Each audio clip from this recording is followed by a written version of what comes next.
अस्सलाम dear students, I hope you are fine and doing great in your life.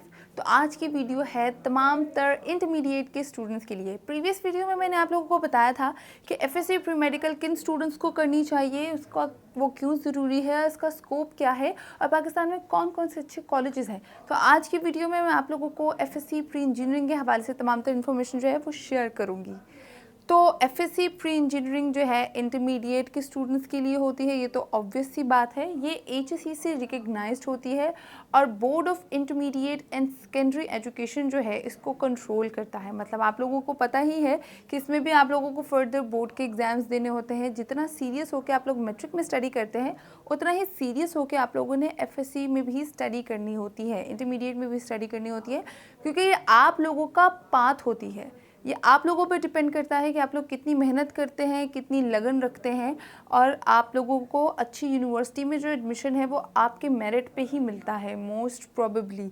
ये trust करें, ये मेरे साथ भी बहुत इशू हुआ था कि मैं मैट्रिक में अच्छे नंबर ले गई और जब एफएससी आई तो मैं बहुत ईजी हो गई। तो फिर ये इश्यूज़ होते हैं। तो मुझे लगा कि शायद कॉलेज लाइफ थोड़ी डिफरेंट होगी तो मैं आराम से एडमिशन ले पाऊँगी, मगर अच्छे यूनिवर्सिटी में एडमिशन लेने के लिए बहुत ज़रूरी है कि आप लोग सीरियस होकर एफएससी में भी स्टडी करें।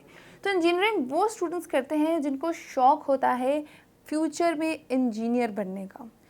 ये गाइडेंस जो है मुझे कभी नहीं मिली थी। मुझे लगा था कि बहुत ही लिमिटेड से होती है, स्कोप होता है इसका, इंजीनियरिंग कर लो, आगे सिर्फ यूईटी है जहाँ पे हम एडमिशन ले सकते हैं, या कुछ एक आधी इंजीनियरिंग की डिग्री का नाम पता था और मुझे लगा कि सिर्फ यही हमारे पास ऑप्शन होती है, जबकि ऐसा नहीं है।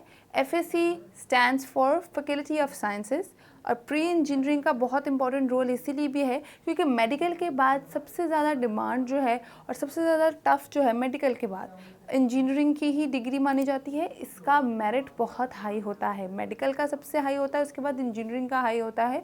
तो उसके हिसाब से आपको अपने एफएससी की स्टडी करनी है, ठीक है।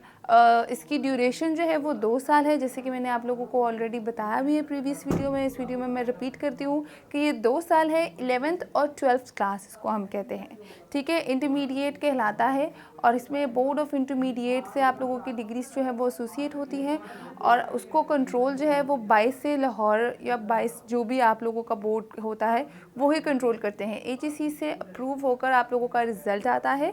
अदरवाइज़ आप लोगों का रिज़ल्ट अगर किसी और तरीके से आप लोग करते हैं या कोई प्राइवेट करते हैं तो एफएससी में प्राइवेट नहीं कर सकते आप लोग, ठीक है। इसके लिए ज़रूरी आप कॉलेज से ही करें। पाकिस्तान में बहुत बेहतरीन कॉलेजेस हैं जहां आप लोग इजीली एडमिशन ले सकते हैं। मैं लिस्ट भी बताऊंगी आगे आप लोगों को। ड्यूरेशन मैंने आप लोगों के साथ शेयर की कि 2 साल, ठीक है, हम सबको पता है, जिसको हम फर्स्ट ईयर और सेकेंड ईयर कहते हैं।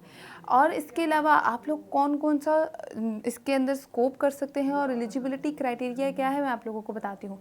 एफएससी प्री इंजीनियरिंग के लिए एलिजिबल होने के लिए ज़रूरी है कि आप लोग मैट्रिक में कम से कम 70% मार्क्स लें, ठीक है। स्टूडेंट्स पूछते हैं नीचे कमेंट में कि अगर हमारे 500 मार्क्स हो या 600 मार्क्स हो तो क्या हम एलिजिबल हो सकते हैं। आप लोग एलिजिबल हो सकते हैं किसी प्राइवेट कॉलेज में, मगर अगर आप लोग किसी गवर्नमेंट कॉलेज में जाना चाहते हैं फिर आप लोग एलिजिबल नहीं होंगे। जैसे जीसी, एफसी, इस तरह के कॉलेजेस में मेरिट बहुत डिमांड करता है। लड़कियां भी हैं अगर तो एलसी, केसी वगैरह में एडमिशन लेने के लिए आपको मेरिट अच्छा रखना बहुत ज़रूरी है, ठीक है। तो सबसे पहले तो एलिजिबल होने के लिए आपके मार्क्स जो है वो अप टू द मार्क आएँ।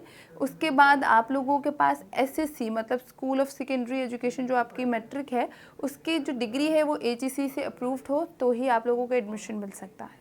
बस यही चंद बातें हैं जो आप लोगों ने अपने एलिजिबिलिटी क्राइटेरिया के अंदर फोकस करनी होती है।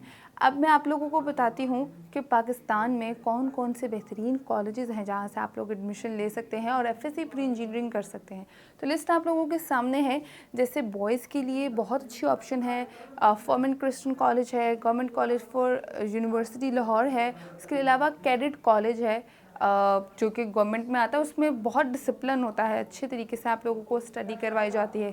ओपीएफ कॉलेज है। उसके अलावा बहुत और कॉलेजेस हैं, जैसे पंजाब कॉलेजेस की बहुत सारी ब्रांचेस हैं जहाँ से आप लोग एफएससी में आराम से एडमिशन ले सकते हैं, कम मेरिट पे भी एडमिशन ले सकते हैं, मगर यही है कोशिश करें कि अच्छे नंबर्स लें और आगे अच्छी यूनिवर्सिटी में जाएँ, ठीक है। गर्ल्स के लिए अगर मैं बात करूँ तो लाहौर कॉलेज फॉर वुमेन है, क्वीन मैरी कॉलेज है, अपवा कॉलेज है, इसके अलावा कनेड कॉलेज है, इसके अलावा HSN कॉलेज भी है, बहुत अच्छा बॉयज़ के लिए। अगर आप वहाँ पर भी एडमिशन लेते हैं और अपना विज़न रखते हैं कि अच्छे कॉलेज में जाना है ताकि अच्छे मार्क्स आएँ, डिसिप्लिन हो, तो वहाँ पर एडमिशन ले सकते हैं। इसके अलावा किप्स कॉलेज भी है जहाँ पे आप लोग एडमिशन ले सकते हैं। तो ये कॉलेजेस की चंद लिस्ट है जहाँ पे आप लोग जा सकते हैं। इसके अलावा और भी बहुत सारे कॉलेजेस हैं जहाँ आप लोगों की ख्वाहिश हो आप लोग एडमिशन ले सकते हैं। अब मैं आप लोगों को बताती हूँ कि आपके सब्जेक्ट्स क्या होते हैं और आपके पास जॉब्स अपॉर्चुनिटीज़ क्या होती हैं इस डिग्री के अंदर।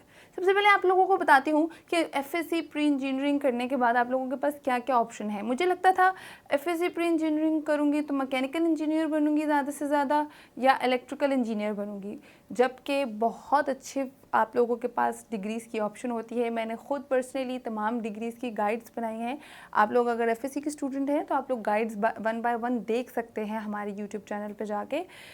इसमें आप लोग FSC के बाद BS कर सकते हैं, इलेक्ट्रिकल इंजीनियरिंग में BS कर सकते हैं, केमिकल इंजीनियरिंग में, उसके अलावा एरोस्पेसिंग इंजीनियरिंग है, आर्किटेक्चुरल इंजीनियरिंग है, उसके अलावा बहुत सारी और फील्ड्स भी हैं। Software engineering is something else जो कि हम ICS करके ही मोस्ट प्रोबेबली करते हैं, मगर अगर आपको इंटरेस्ट है तो आप लोग सॉफ्टवेयर इंजीनियरिंग को भी अडॉप्ट कर सकते हैं। इसके अलावा अगर आप लोगों का FSC में इंजीनियरिंग यूनिवर्सिटी से हट के कोई इंटरेस्ट होता है तो आप लोग BS physics, BS in chemistry, chemical lab technicians वगैरह के करियर को भी अडॉप्ट कर सकते हैं। तो बहुत अच्छी आप लोगों के पास ऑप्शंस हैं। बैचलर्स तो आप लोग आराम से कर सकते हैं और अच्छा एडमिशन ले सकते हैं, जिसके बाद आप लोग एक अच्छा इंजीनियर बन सकते हैं, रिसर्चर बन सकते हैं, लैब टेक्नीशियन बन सकते हैं, आर्किटेक्ट बन सकते हैं, एविएशन डिपार्टमेंट ज्वाइन कर सकते हैं, एरोस्पेसिंग में जा सकते हैं। तो बहुत अच्छी आप लोगों के पास ऑप्शंस होती हैं। बस फ़र्क ये है कि FSC में आप लोगों ने मेहनत करनी है, ये चीज़ को बिल्कुल ईजी नहीं लेना। उसके बाद आप लोगों को मैं बताती हूँ कि इसके सब्जेक्ट्स क्या होते हैं। इंजीनियरिंग के सब्जेक्ट्स जो हैं वो ICS से थोड़ा चेंज होते हैं और ICS के सब्जेक्ट प्री मेडिकल से थोड़ा सा चेंज होते हैं। एक आधे सब्जेक्ट का फ़र्क होता है। तो इन तीनों में ही डिफरेंस होता है और FA के टोटली डिफरेंट होते हैं, वो मैं अलग से ही आप लोगों को बताऊंगी। अगर आप लोग FA करना चाहते हैं तो भी आप लोगों के पास क्या क्या जॉब अपॉर्चुनिटीज़ और ऑप्शंस होंगी वो भी मैं आप लोगों के साथ शेयर करूंगी। पर अगर FSC प्री इंजीनियरिंग के सब्जेक्ट्स की बात करूं तो इसके अंदर कंपल्सरी सब्जेक्ट्स में इंग्लिश, उर्दू, पाक स्टडीज़ और इस्लामियात आता है, ठीक है। और आपके जो मेजर सब्जेक्ट्स हैं इंजीनियरिंग के, जिसको अंदर आप लोग कहते हैं कि स्पेशलाइजेशन करनी है, स्पेशल सब्जेक्ट्स हैं, वो होते हैं फ़िज़िक्स, केमिस्ट्री और मैथमेटिक्स। हम लोग प्री मेडिकल में मैथ्स नहीं पढ़ते, हम बायोलॉजी पढ़ते हैं। हम लोग इंजीनियरिंग में जो है वो मैथ्स पढ़ते हैं और बायोलॉजी नहीं पढ़ते। उसी तरह ICS में भी कुछ डिफरेंस है, वो मैं आप लोगों को नेक्स्ट वीडियो में इंशाल्लाह बताऊंगी। ICS की गाइड, अगर आपको वीडियो पसंद आए तो लाइक शेयर और कमेंट ज़रूर कीजिएगा और हमारे वीडियो को जो है वो ज़्यादा से ज़्यादा शेयर किया करें ताकि और लोगों तक भी इसकी इन्फॉर्मेशन पहुंच सके। मुझे दें इजाज़त, मैं दोबारा आऊँगी। अपना बहुत सारा ख्याल रखिएगा, अच्छे मार्क्स लाएं, क्योंकि आप लोग ही पाकिस्तान का मुस्तकबिल हैं। आप लोग काबिल निकलेंगे तो पाकिस्तान को उम्मीद मिलेगी, आने वाली जनरेशन को उम्मीद मिलेगी और हम सब लोगों का फ्यूचर जो है वो ब्राइट होगा। अल्लाह हाफ़िज़।